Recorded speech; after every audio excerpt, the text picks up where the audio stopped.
Hello, and welcome to the Empowerography Podcast. This is a platform created for women's voices to be heard and a place to share their stories, journeys, and successes with the world for the purpose of helping other women who might be on similar journeys. We are empowering women one episode at a time. I'm your host, Brad Walsh, so kick back, grab one of your favorite beverages, and enjoy the stories.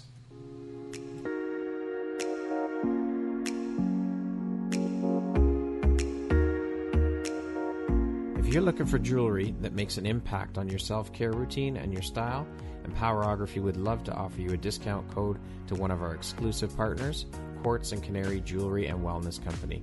Please use code EMPOWER15 to receive 15% off upon checkout at www.quartzandcanary.com.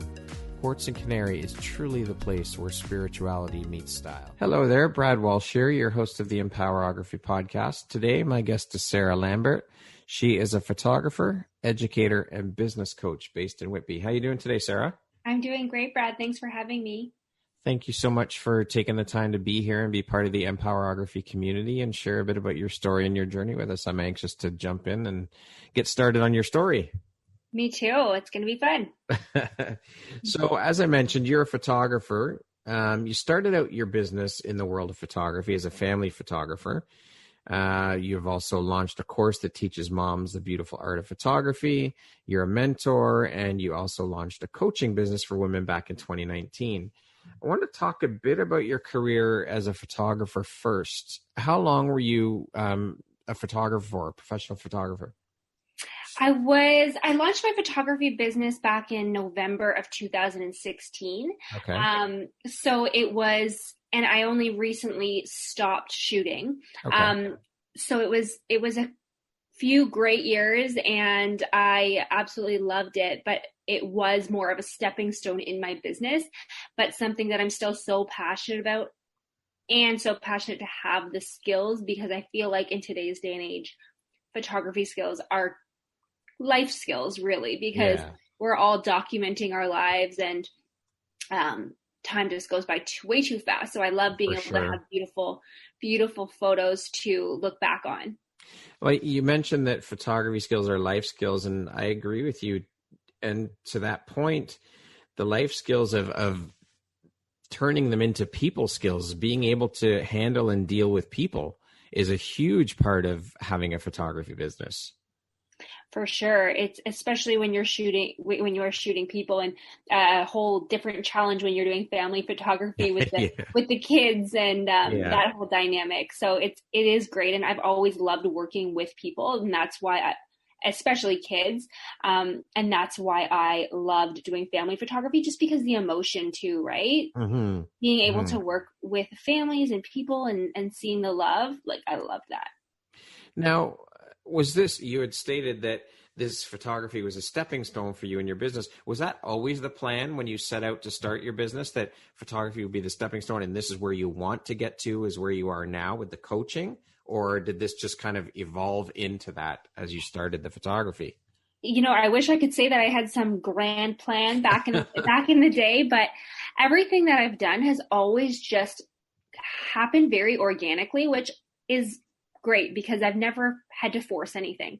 Even when I started my photography business, I hadn't planned on starting a photography business, but I was learning to use my camera and I was shooting. And in the world now, you know, I'm posting on Instagram and on Facebook, and people just started asking me, hey, like, are you taking clients? Can I hire you? How much would it be if I hired you to take family photos? And I would be like, I have no idea. I have never charged anyone for something like this. So I kind of just thought, okay, well, maybe I'll just put a little pricing guide together. And that led to, well, I may as well throw a web page up. And suddenly I had a website and I thought, okay, well, I may as well announce this to the world. And it really just snowballed. There was never really, I had never really sat down and thought it all out. And so when that happened, I was so scared, first of all, to be able to go from a casual, you know, not family photographer, just hobby photographer, to suddenly being paid was great. But then launching it and actually saying, okay, now you can pay me. I had a lot of anxiety when I was launching my business, as anyone does launching anything new. It was probably the scariest thing that I've ever done. And I was so thrilled, and my heart was so warmed by the response and the support of my family and friends, because that's who I launched to, just, my family and friends on Instagram and Facebook. And so once and it really just took off from there. And I was so lucky that people were willing to trust me, and I was able to improve my craft just through the experience, because that's what it takes. And then it just evolved. It started evolving from there. That's crazy. Wow. Mm-hmm. It's like that saying that when you actually speak it out loud, you're putting it out there and making it happen, kind of thing. You're starting the process when you say it out loud. And wow. So speaking of turning hobby into profession, just evolving into that, do you remember what your very first paying gig was? So I remember specifically what my first paying gig by someone I don't know was, and that one was really big for me. So I think when I first launched, I definitely had, my best friends booking shoots and all that, and my family, and those don't stand out as quite as much as my first gig of someone who I had never met, because that was so much more nerve-wracking to me. Yeah. Because they didn't even know me. And I was like, wow, like I feel like I've really made it now. Someone who doesn't even know me, this isn't charity anymore. Yeah. So that was pretty cool and gave me confidence, and was such a great experience, because I had to deal with nerves on a whole other level and people on a whole different level. When you don't know someone, it's different. For sure. So that's something that really stands out in my mind. And since then, I've obviously worked with many families who I've never met before. But although in today's day and age with social media, sometimes I feel like I know people even though I haven't met them. Yeah, absolutely. 100%. How far into you announcing to the world that you're a photographer did that paying gig come from someone from this family that you didn't know? Do you remember? It was probably a couple months in. Okay. So I launched in November, end of November, which is kind of the end of the busy time for photographers. But I was so lucky because I had tons of small little shoots, newborn shoots and family shoots inside with friends and family. And it wasn't kind of until a couple months later, maybe the beginning of the spring, where I started having the momentum of people posting the photos that I had taken for them. Mm-hmm. And then people who I didn't know reaching out to them and getting my name. And that's kind of how things happen. Very cool. Mm-hmm. Now, other than families, what was your favorite thing to photograph? What did you enjoy photographing most? Honestly, I love shooting people. I don't care who it is or what it's for, but I really, really am drawn to photographing people and the emotion. I've done wedding shoots before where you have to take all the photos of the details and all that. And that's not what excites me. That's not your bag. Yeah. So it's, other than families, it's really just people, and specifically now my kids, because they're obviously, my main shooting subjects, but really just any people. And that's actually why I bought my camera back in 2010. I bought the camera online, had no idea how to use it, but I was going on a backpacking trip to India, and I just knew that I was going to be seeing so many beautiful, not just sights, but the people. Like, I love traveling and then taking pictures of the people, because that's really, the people and the food are what I think make any destination. So for sure, I got a zoom lens. I was so excited. I thought I was, going to be this documenter, and really I had no idea how to use my camera, and I barely ended up using it at all because I did not know how to use it. Wow. Back then it was point and shoot, I think, in 2010. Yeah. So when you weren't actually shooting paid photography work, what did you do to keep your mind in that creative space, like personal projects type thing? I am a self-development junkie. So while that might not be the same type of art and creativity, it is what has always kept my mind going. It's gives me ideas, and I'm constantly brainstorming, and the business side of it I always really loved. And Instagram and social media in general, I feel like, is a great creative outlet, especially when you're a photographer and you have those beautiful photos and you get to choose which ones to post and share and the stories that you tell. That was always my creative outlet above and beyond the actual shoots. I found that part to be really, really fun for me, which kind of makes sense as to where I am now. Yeah, for sure. Now let's move on from photography and let's talk about your course to teach moms the art of photography. What inspired you to create this course? So, like I said, I had always, I hadn't planned on starting this photography business, but what I had always wanted was to start a business. Mm-hmm. And specifically, I'd always wanted to start an online business. This was like I said, this was back in I launched my business in 2016. So in 2015, I started doing a lot of research into building an online business. Simultaneously, I was taking a photography course. Right. Hadn't really considered that was what my business was going to be because I was so set on it being an online business. So when I did learn to use my camera, before I even had the idea of launching my photography business, I knew I wanted to teach photography online. Okay. That's actually what I wanted my business to be. And once I started shooting families, I got a lot of clarity because I would have these conversations with moms. I would walk into a shoot and the moms, 90% of the time, maybe that's an exaggeration, but a lot of the time the moms would all say, yeah, I have a good camera, but I don't know how to use it. And I would say, you know what? I was in the same boat. I didn't know how to use it, but I went downtown Toronto and I took these courses and you can do it too. And they would look at me like I had three eyes because they had these little kids. And an evening course in downtown Toronto, an hour away from where we live, wasn't exactly realistic for moms. Right. And that's why I created a beginner photography course for moms, because not only was it something online that they could do at their own pace, they need that flexibility, but it teaches them specifically how to take pictures of their kids.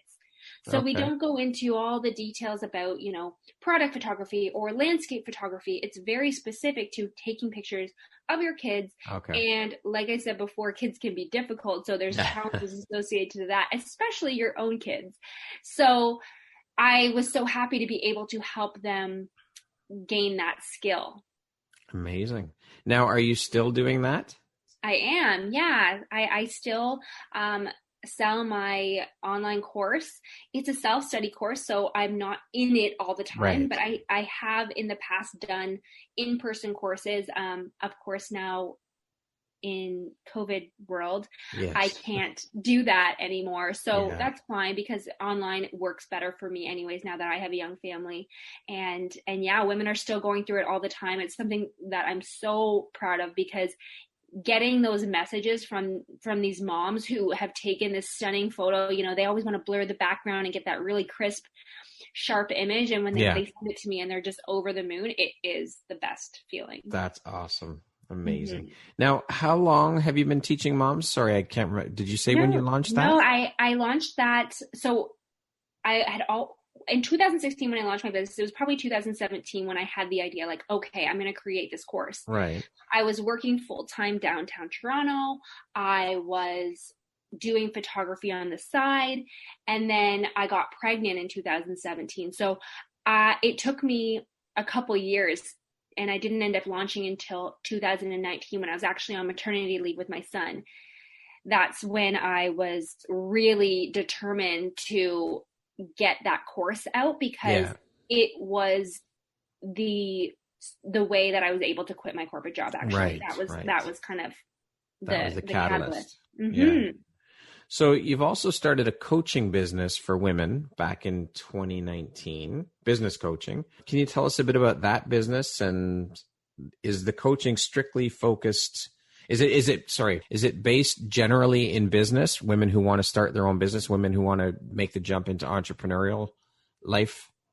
Yeah. Okay. So I do have a mentorship program for women who want to become photographers, because that just happened quite organically with people, moms taking the course, learning to use their camera, and then similarly to me, realizing, wow, like I love this. I actually want to take a go at it. So I've mentored a bunch of women, and they are now photographers.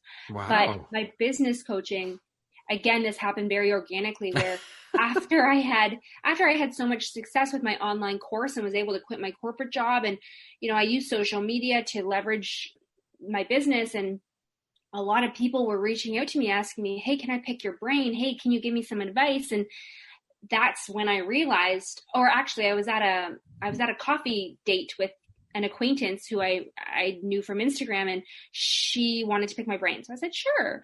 And we go for coffee, and I'm talking. She's asking me questions, and I'm talking, and she looks at me and she says, Sarah, do you mind if I take notes while you talk?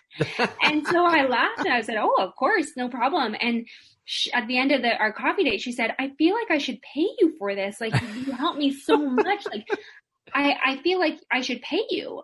And I laughed, but then later that night I was like, I had so much, it's something that came so naturally to me, and something that I loved so much that I had never even considered charging for it. Yeah. But a lot of times that's what we should be doing, Yeah. Once you turn something that you would do for free into something you can do making money, that's when you're living the dream, in my opinion. For sure. And so it was from there that I started to be like, okay, maybe this is where I take my business. I'm always looking to evolve. And like I said, I'm a self-development junkie. So I think that's kind of why my business is constantly evolving, because I'm constantly evolving. And that was just the next step that made the most sense. And it has been incredible, because now I help other women launch their own businesses, or female entrepreneurs who are already in the space really grow their businesses, especially with online courses, because that's where I come from. And I'm really, really passionate about helping people create multiple streams of income and passive income, as online courses are passive, because you sell them and you don't have to actually do the teaching. Right. So I'm really passionate about that as a mom, especially for other moms, because we don't have a lot of time. And that's the kind of business that I need. And I know so many other moms are stretched so thin that this is the answer, in my opinion. I love it. You are such an inspiration.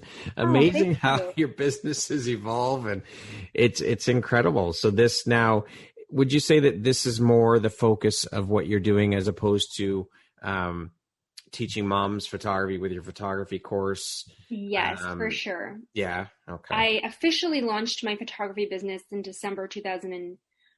my coaching business in December 2019. So it's been just over a year. Okay. But I still do have launches of my course, and I do sell that, but I don't,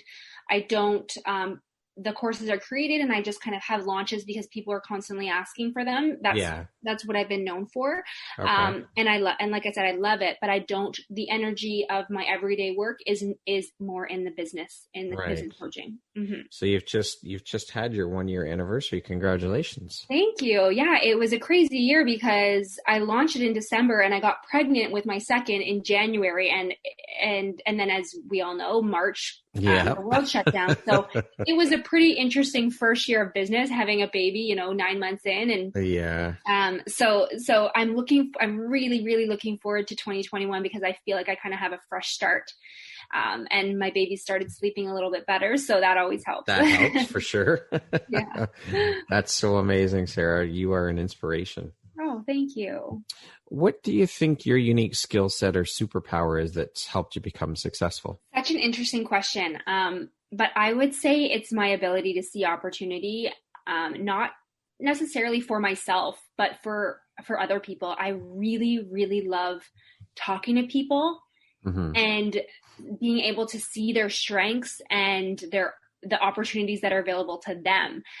So that's something that I love working with my clients on, because I'm able to, as they're talking, kind of help them see an opportunity that's right in front of them. It's hard for us to see it sometimes for ourselves.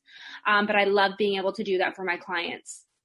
Yeah. When you're in it, it's harder to see it. It's better to get I shouldn't say better, but it's always nice to get an outsider's perspective and point of view, because they're not in it. They have a tendency to be able to see things with an unbiased eye, right? Exactly. And a lot of times we have these goals and we kind of have our head down and we're going in one direction, but having someone look at us and our business and what we want more holistically and be able to kind of say, hey, have you thought about it this way? Yeah. We can get really, really not short-sighted in a bad way, but we're so focused on our goals that we might miss other opportunities. So I love being able to really help my clients see those opportunities. Yeah, definitely. What makes you feel inspired or like your best self? Having fun and helping others. So I don't know if you know much about the Enneagram. Do you know? No. So the Enneagram is like a personality typing system, and there's 9 different types, and it's something that I just think is fun, and I always have my clients do, because it's cool to know that you're not the only one like you. Like, it's like, oh wow, that's so me. You read these descriptions. I encourage you to take it, Brad. It's really fun. I would love to know what you are. Sure. I feel like you might be a 2 at the helping others one. But so I'm a 7, which is the enthusiast. And also my secondary one is the helper, which is the 2. And so it really summarizes, if I'm helping people, or if I'm out on an adventure or having fun, like, that's what lights me up. I feel like that's I feel like I'm in flow. I feel like I'm energized. Yeah. And so those are 2 of the core values in my life and in my business, is to have fun and to help others. Awesome. What would you say is one of the best pieces of advice you've ever received?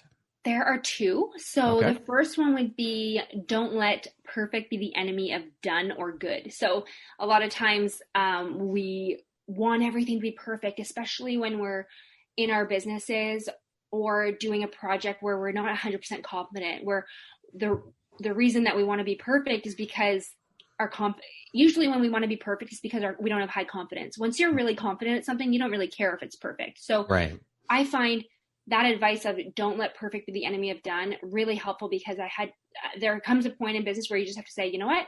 It's good enough. We're going ahead. Otherwise, nothing happens. Yeah. And then the second one is learning that the way someone treats you is more of a reflection of how they feel about themselves than anything to do with you.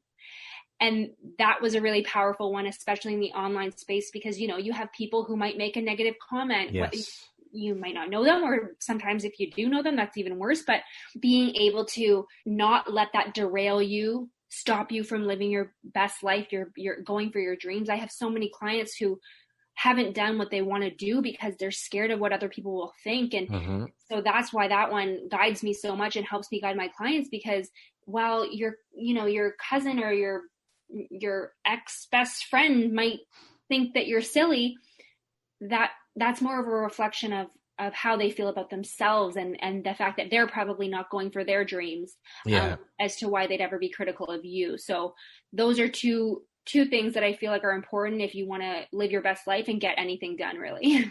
Yeah, that's a huge mindset shift for people, though, is tuning out that external noise. And I think that in addition to that, I personally think it's our biggest hurdle that we have to overcome is ourselves and our own self-limiting beliefs and getting the fuck out of our own way. 100%. Getting out of our own heads and believing in ourselves that we can do it. But yeah, when you throw in that external noise from other people too, it just compounds it and makes it so much more hard to deal with and shift. Because the internal mindset work, like, we can do that work on our own, and it's so important that we do it, and it's such hard work.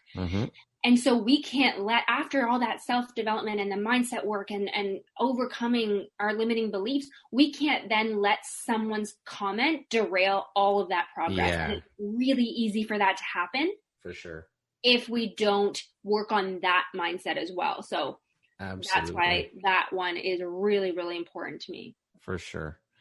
What would you say is one of the most important things you've learned in your life, speaking of important? And what was your life like before learning it? And what was your life like after learning it? This one would be that learning to ask for help.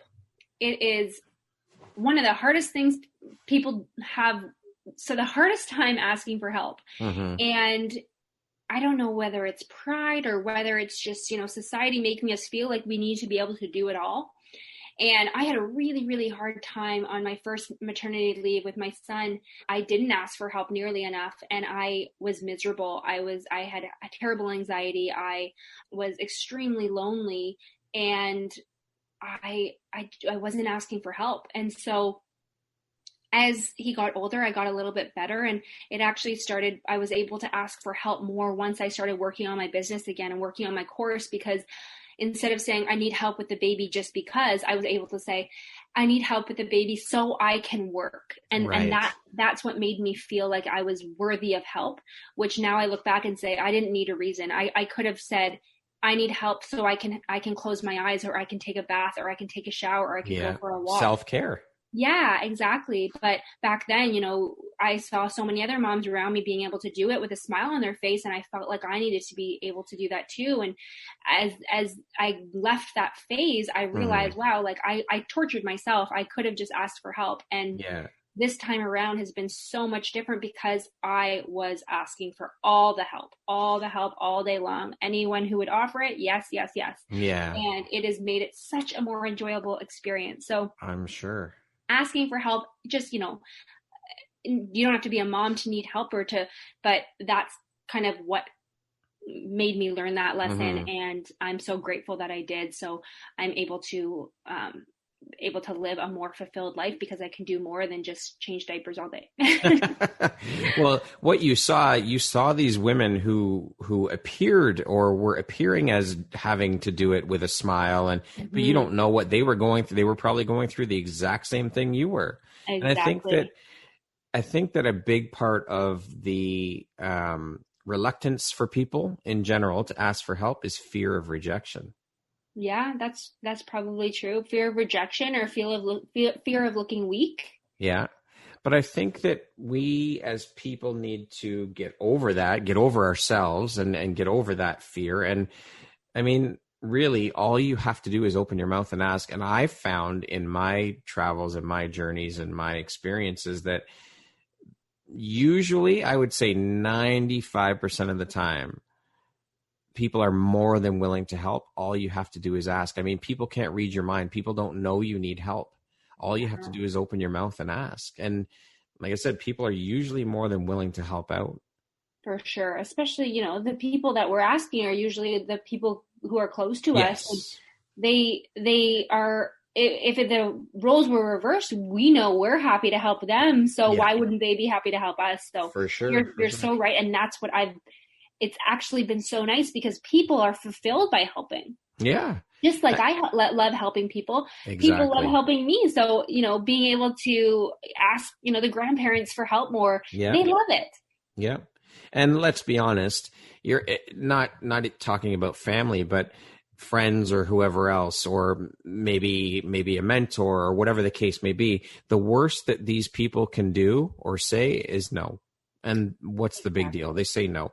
And another lesson I think that I've learned anyways through this whole process and learning to ask for help. And I mean, even if the person says no is not a permanent no to me. I think of it as, okay, it's a no, not right now. Not right now. Yes. So it's that as well as a huge mindset shift. It's getting into that headspace and realizing that it's okay to ask for help, and that the worst thing that can happen is they can say no.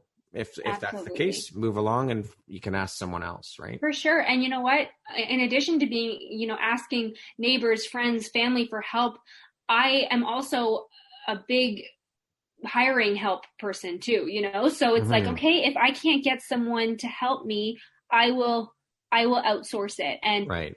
Obviously that's not something that everyone can do. And I'm doing it because I am outsourcing so I can work. Right. And so it makes sense that way. It's the same way. I was actually talking to a girlfriend about this because she had a baby around the same time I did. And she's feeling mom guilt around hiring a babysitter.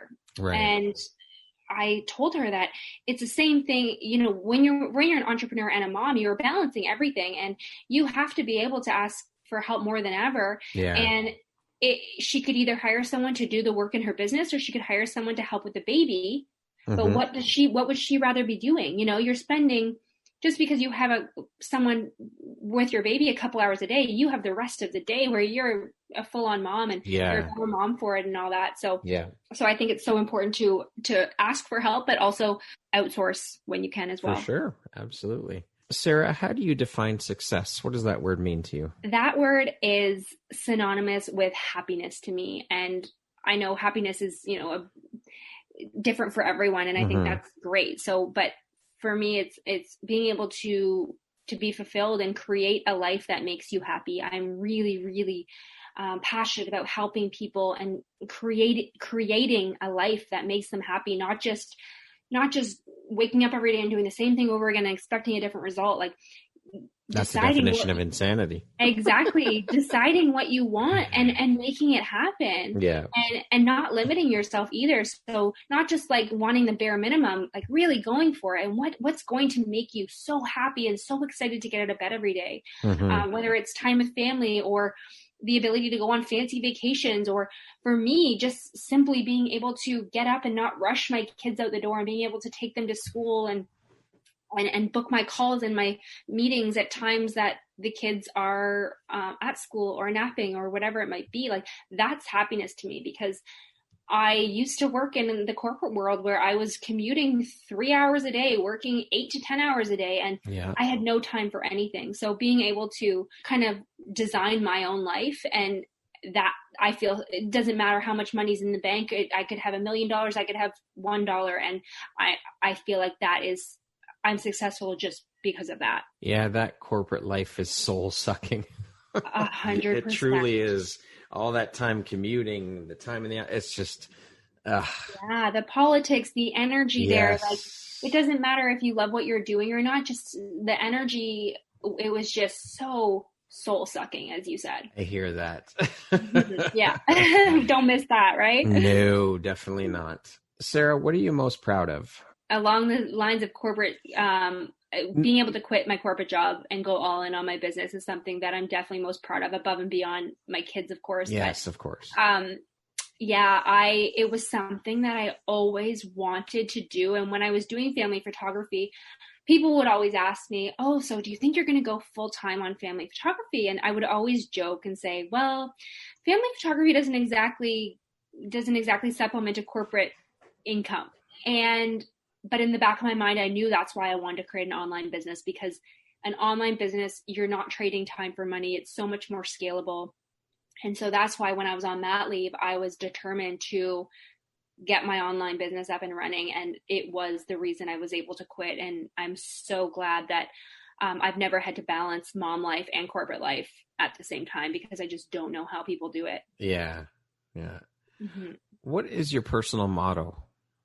My personal motto is think bigger and think differently. And this motto applies to life and business. Specifically in business, or both, but we tend to set goals and dreams based on what we've done before. So, okay, last year I did this, and so I'll move the needle a tiny bit and go for this. But if we really think bigger, we can have so much more than those limits that we place on ourselves.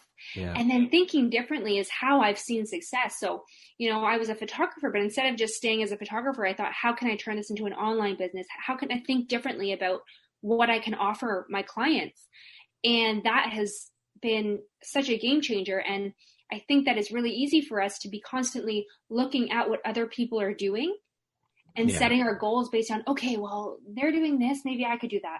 But reflecting on what we want and ideas that come to us and the creativity in our own mind, and being able to think differently about what we can offer, how we can help, that creates so much potential in our world. So definitely think bigger and think differently is something that I say all the time, and that guides me. I love it. What gives you the motivation to keep going? My kids. my kids and my freedom. Freedom is another value of mine, and freedom, financial freedom, time freedom, being able to do what I want when I want. As an Enneagram 7, which I mentioned before, the enthusiast, we don't like to be bored. We don't like to be tied down. And that's so me. I like to be able to decide what I want to do each day to an extent, and not be tied down, and just be able to do what lights me up, what I find fun. And then of course my kids, like being able to create that life for all of us is such a big motivation for me. Mm-hmm. What would you say is the most recent investment you've made in yourself? I am constantly investing in myself. As a self-development junkie, I actually invested in a coach before I even had a business back in 2015 when I started my journey. But so I'm constantly investing in myself and my growth. But I recently invested to be part of a group mastermind with one of the coaches that I really look up to. And that just started. So it's the first quarter of this year. And I'm so excited to be surrounded by other incredible women as we all build our businesses. And the people that you surround yourself with is so important. And that's why I love investing in these, coaches who are doing things that I find incredible, and being able to be in their energy. There's nothing else like it. So I'm so excited to invest in myself every time, and especially excited about this mastermind that I'm starting. That's amazing. Yeah. When you surround yourself with like-minded people, it's just such an inspiration, and you feed off of each other, and it's an amazing thing for sure. It's so empowering.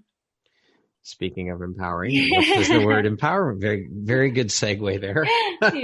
What does the word empowerment mean to you, Sarah? I would say it means taking control and taking action. So anyone can be inspired, but it's the people who are bold and brave enough to actually go for it. They are empowered.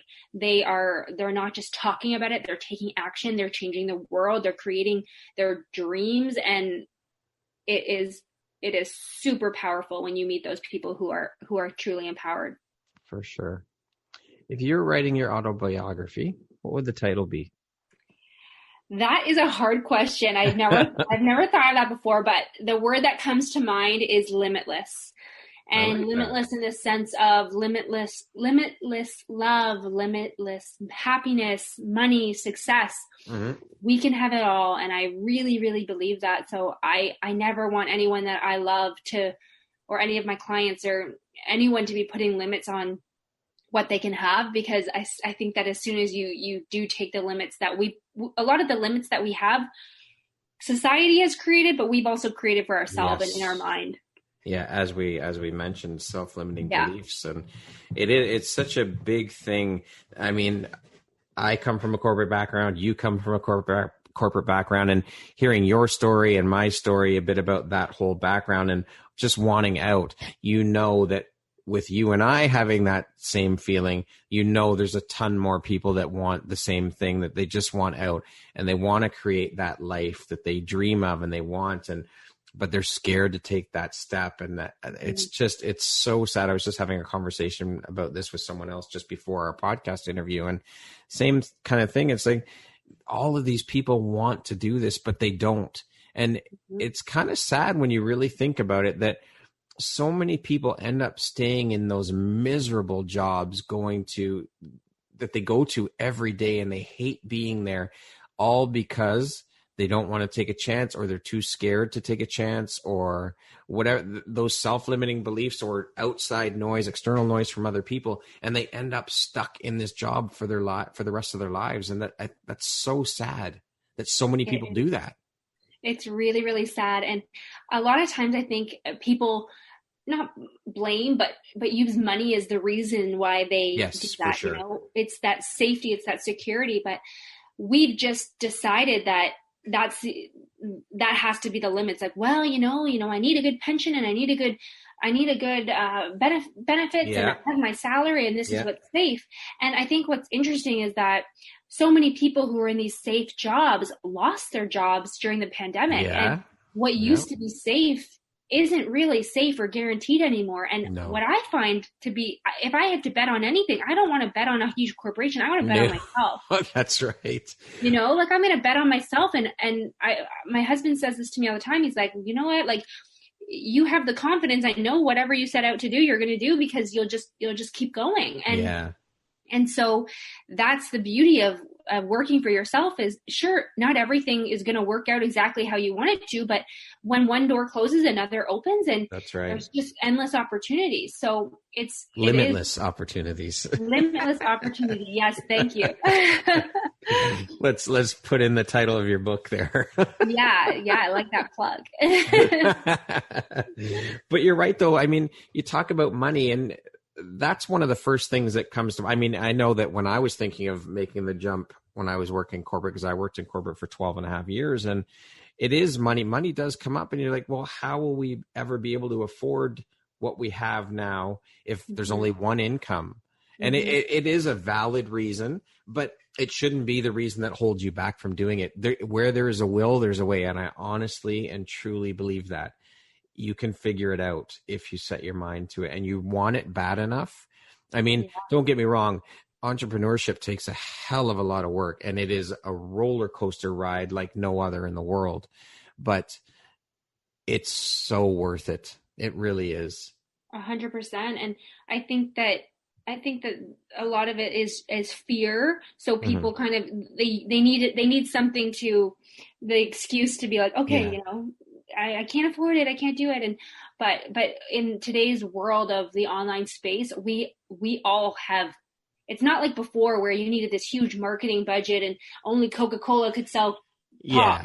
If I decided tomorrow I wanted to start selling some kind of soda, I could do that. Yeah, we can do anything now in the world of social media. So there really is no reason that anyone shouldn't. It's not the same as it used to be. Absolutely. As Gary Vee says, there is no better time to be alive than right now because of the limitless possibilities you have that are available to us with social media, with the internet and all of that. I mean, our parents couldn't do this as easily, not that they couldn't do it, but they couldn't do it as easily as we can. And our kids that will go on beyond us, it'll be the same thing. It'll continue to advance and get easier for them to do the same kind of thing.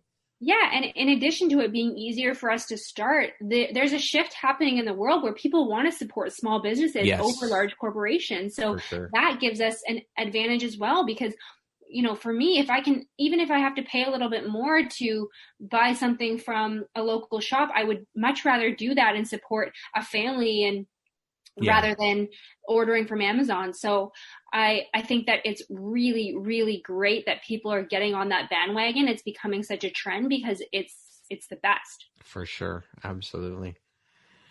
Okay. So we're going to do a little rapid fire thing here. I've got a few questions, a handful of questions for you. 1, 2, 3 word answers kind of thing. Okay. All right. How would you describe yourself in one word? I am fun. Money or fame? Fame. You can make money once you're famous. That's true. That's true. But on the flip side of that, money can also afford you a bigger platform, a wider platform. True. Yeah, you can't go wrong with that. Early bird or night owl? Neither. Oh, okay. I used to be a night owl, but with kids, I'm not. I can't be anymore. So. Entrepreneur life is unlimited, limitless. I tried to switch it up there. What makes you smile? My kids. If I had an extra hour a day, I would spend time with my hubby. My favorite way to unwind is a long walk with an audiobook or a podcast. Speaking of podcasts, the last book or podcast I listened to or read was? I am reading Simple Abundance. I just started that on January, and it's all about gratitude each day, and I'm really, really loving it. Who's the author of that?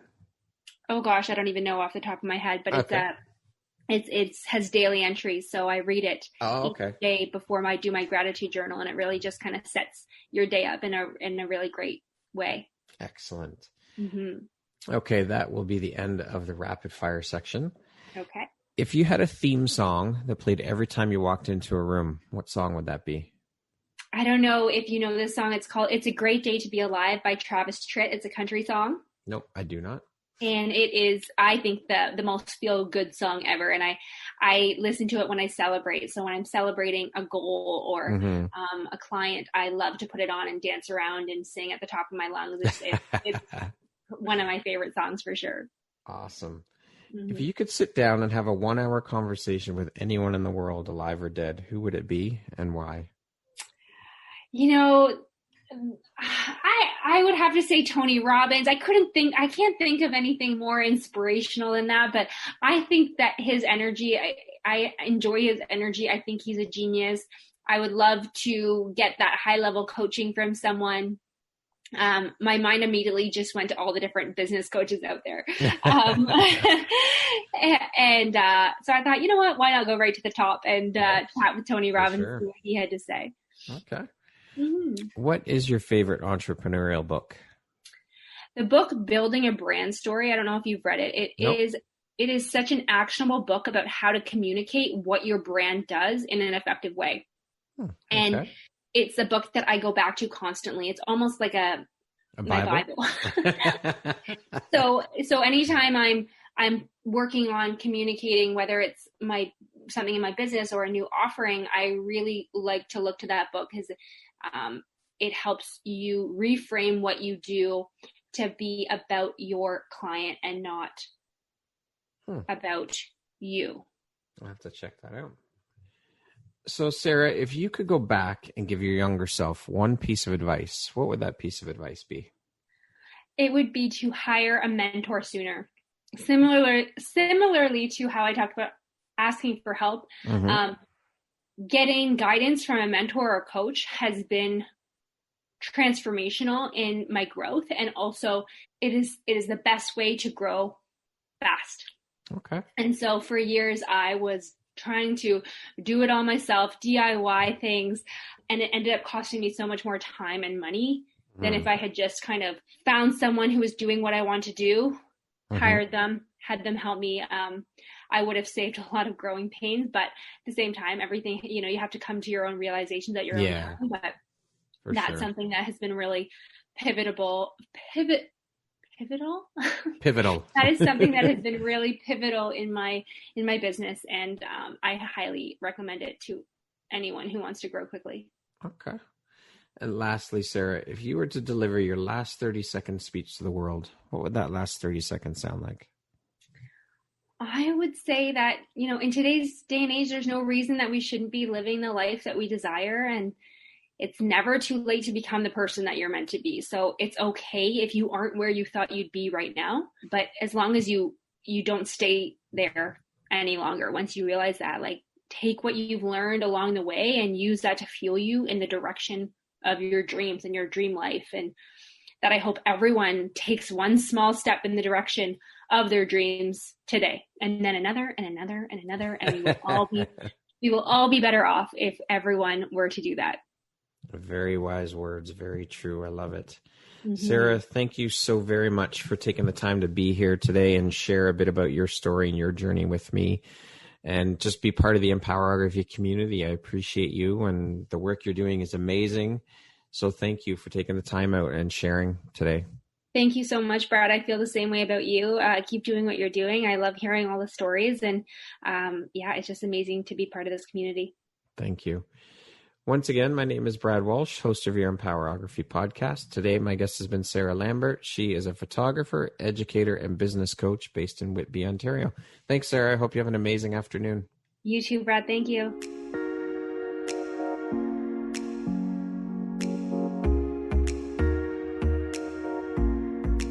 Thank you very much for listening to this podcast. If you haven't yet, please be sure to subscribe, rate, review, and share with all your friends. You can find me at visuphoria.ca and follow me on Instagram at Empowerography Podcast and on Facebook at Empowerography. Please join me next time for another inspirational story from yet another amazing woman.